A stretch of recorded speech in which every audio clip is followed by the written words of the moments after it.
So hey everybody, I know everybody is so excited and getting ready for this trip, and as I promised, I said I would do a quick video on my medical kit and what I'm bringing along in a very ultralight fashion, of course, to just have ready in case of anything. So let me just go through the items.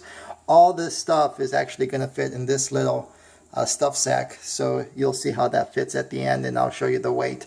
But from a medical perspective, I'm bringing a couple things. A few band-aids.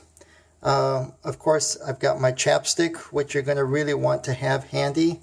A little wet wipe towel, and then it's just some gauze pads for just in case. Then I also have crazy glue. It's funny because if you do get a cut or a sore, crazy glue is going to seal your wound and prevent things from getting in there. Then I also have a repair kit for my air pad. Which is not really necessary in this condition, but I just keep it. I always bring a little bit of a sewing thread and needle, just in case we rip some pants or a shirt and you got to do a little bit of on-site management.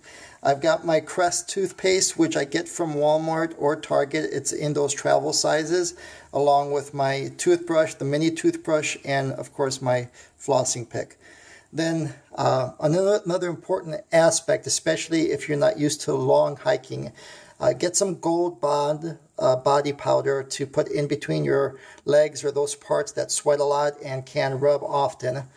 I bring a, oh my goodness, I'm going blank right now, but a flint starter, but we won't need it for this. I just always keep it with me handy. There's also a mirror that I recommend you bring, because there'll be times where you're going to brush your teeth or whatnot and they won't have them there, so just a little handy mirror is pretty cool. I've got in here also a rain poncho for $1 from Walmart. Then again, if you do need to band-aid some sprained ankles or a twisted wrist or a hurt finger, this is also an awesome tool to have. A little bit of triple ointment antibiotic cream, very recommended. Of course, my sun tan lotion, not suntan, but sun blocker, right? So you can pick this up at Walmart or Target again. Tweezers, very, very important. You're going to have issues on the trail.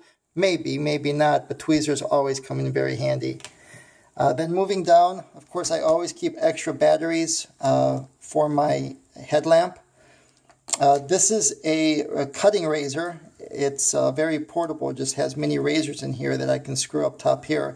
So if I ever have to cut anything, I have something with me. Of course, everybody wants to hang out with the person that has great breath. Now, here's an important item. These little mini threads, you might think, Kat, what the heck are they for? Well, if you're ever going to go ahead and wrap an arm or wrap an angle and you need to tighten it, this is a great tool. But what I use it most often here is as a laundry rope to dry my clothes. So I'll just run it from one window side to the other window side in the room, and I'll hang my clothes over it. So very important item if you're wanting to wash things on the go and keep them dry. Let me finish this up before I move to the medicine. Of course, a little whistle, just in case I want to drive my roommate nuts at night with a little compass. And then water issues. So people ask me, is there water in Nepal? Is it fresh and available? There's lots of it, but on the trail, we recommend that no one drink just potable water. The Sherpas and the Nepalis drink it all the time because they're used to it. But I would recommend either bringing like a Sawyer mini water filter. They're about $15. You can buy them online, which means they just screw onto a water bottle and you drink right from them. Or what I like to use most often is just iodine tablets. Iodine tablets have a pretty gnarly taste to them, but they purify your water. And if you want to bring some electrolyte bags, you can mix those in with your iodine. But you'll need about you'll probably be refilling 3 or 4 times a day.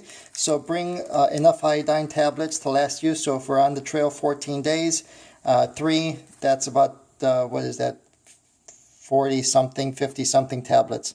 Okay, down to the medicine, and this is the last run. So with regards to the medicine, here's what I recommend. We're going to be taking on the trail, and this is what you'll have to provide for yourself if you think it's necessary for you.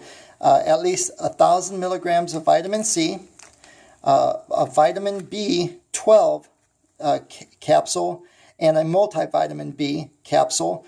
And that's what I take as my base, just to keep my body functioning at peak performance, and to just make sure that I don't allow anything else to come into my body, just to keep it on point. Then there's also Diamox. Diamox are tablets designed for high altitude sickness. So for us, I'm going to recommend that from day one, even the day before we leave for Lukla, that we start taking these. We'll provide these for you in Kathmandu, so you don't have to worry about picking them up, but very valuable tools. Then sumatriptan, I get migraine headaches, hard headaches from time to time, so I take some of that. And then of course I always recommend bringing some aspirin or Motrin or whatever, because you're going to have just general daily aches from the trekking. And I recommend about 125 milligrams of aspirin per day, just to keep your body moving forward. So guys, this is my entire gear kit right here for medical provisions and day-to-day provisions, and they're going to go in this. Let me go ahead and pause this, weigh it, and we'll get on our way from here.